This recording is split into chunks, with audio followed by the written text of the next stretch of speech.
Hey friends, welcome back to Motivated with Meg. Valentine's Day is around the corner, and whether you love it, hate it, or you see it as another Hallmark holiday, I think it's a great opportunity to take time and reflect on love. And not just romantic love, but self-love, and how we show up for ourselves. Because let's be real. If you're stuck in diet mentality, if you're feeling guilty around food, or if you're hiding from intimacy because of body insecurities, you're not really open to love. And I don't just mean love from another person, from your partner. I mean love for yourself, for food, for movement, for the life you're living right now. So in this special Valentine episode, I want to dive deep into 5 tips I have for you to embrace love from the inside out. So let's dive right in.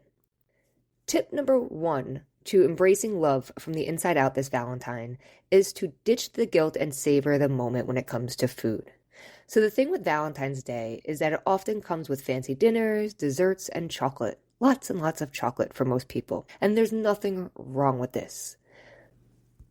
But if you have any sort of diet mentality, then these foods coming into your life, they can cause a lot of stress. And instead of enjoying the day or even the entire week, you might stress and overthink the upcoming holiday on Friday and how you're going to handle it.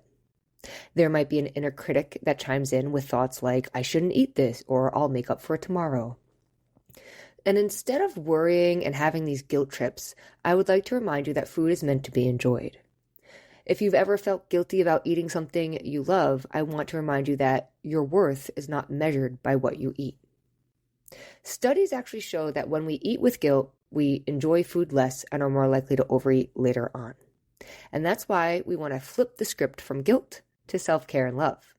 Instead of labeling your Valentine chocolate as good or bad, allow yourself to enjoy it, fully taste it, savor every bite. Enjoy each and every bite that you have of that chocolate without the side of shame and guilt that comes with it usually. If you struggle with fear of overeating chocolate and treats, consider what is truly enough when it comes to enjoying a sweet Valentine treat. My friend and I were just talking about desserts and how we often overthink them and create stories that we're missing out when in fact we're getting to eat the exact food we wanted to eat. And so for this first tip on Valentine's Day, I invite you to eat with presence, to take that bite of chocolate, to notice its texture, to let yourself enjoy it and fully taste it. Not because you've earned it, but because food is part of life's joy and you deserve to enjoy it.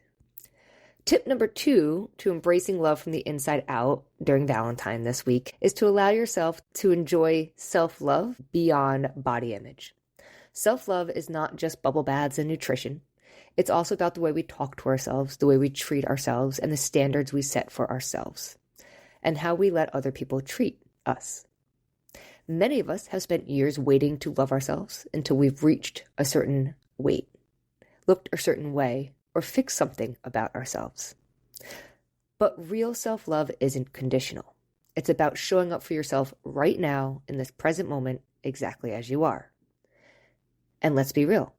If we don't believe we're worthy of love, we're not going to fully accept love from others. Studies show that self-compassion directly impacts our ability to form healthy relationships and experience happiness. So, this Valentine's, I challenge you to notice your self-talk. Would you say those things to a friend? If not, it's time to rewrite that narrative. Be kind to yourself and allow yourself to wear clothing that makes you feel sexy and empowered. I say that here because I think it goes with tip number 2 and tip number 3, which is allowing yourself to feel sexy right now, both alone and with a partner. And that's where putting on clothing that make you feel amazing right now is really important. Because while this is a personal topic, feeling sexy, it's an important one. Negative body image can seriously affect intimacy. The less comfortable we are with our body, the more we tend to hide, both physically and emotionally.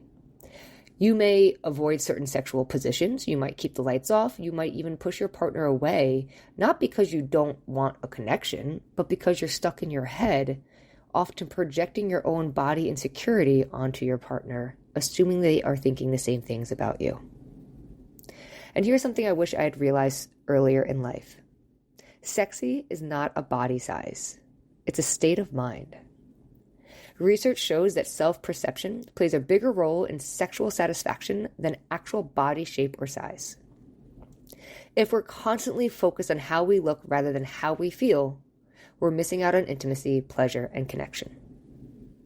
So, what if, instead of critiquing yourself in the moment, you shifted your focus? What if you allowed yourself to be present, to feel your partner's touch, to enjoy the experience, instead of worrying about how your stomach might look? Practicing mindfulness in intimacy, just like with food, can help you break free from these habitual thoughts. If you have a partner, I recommend talking to them about this. I promise that they are not thinking about your body in negative ways the way you might be. They most likely love you, not just your looks. And when you have a conversation with them, it creates trust, and that allows intimacy again. Tip number 4 to embracing love from the inside out this Valentine is to communicate your needs. So Valentine's isn't just about romantic relationships. It's about all relationships, friendships, and then the one we have with ourselves as well. And one of the biggest barriers to connection is unspoken expectations. We often assume people should just know what we want or need. But the thing is that people cannot read our minds, so we have to communicate. If something is bothering you, whether it's food, body image, intimacy, or you might need emotional support, say it out loud. Research shows that open communication strengthens relationships and increases satisfaction. So whether you're celebrating with a partner, a friend, or just alone by yourself this Valentine's, which is perfectly fine, enjoy yourself. Enjoy the love you have for yourself. What we're asking for here is to make space for honesty. Say what you need, even if you have to say it to yourself. Express gratitude, even to yourself. And remember that all relationships, including the one you have with yourself, are built on communication and trust. Tip number 5, the last tip for today's episode on embracing love from the inside out this Valentine, is to enjoy some activity, some movement. Why?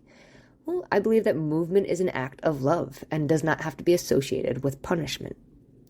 So many of the people I've worked with over the years have been conditioned to see exercise as a means to change their body rather than a way to take care of themselves.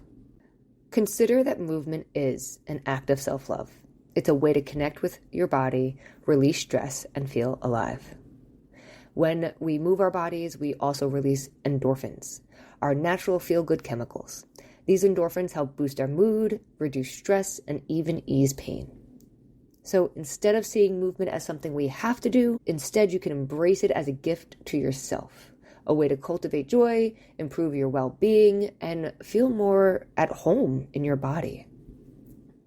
And so for this last tip number 5, I encourage you to move in a way that feels good, not because you have to, but because you get to.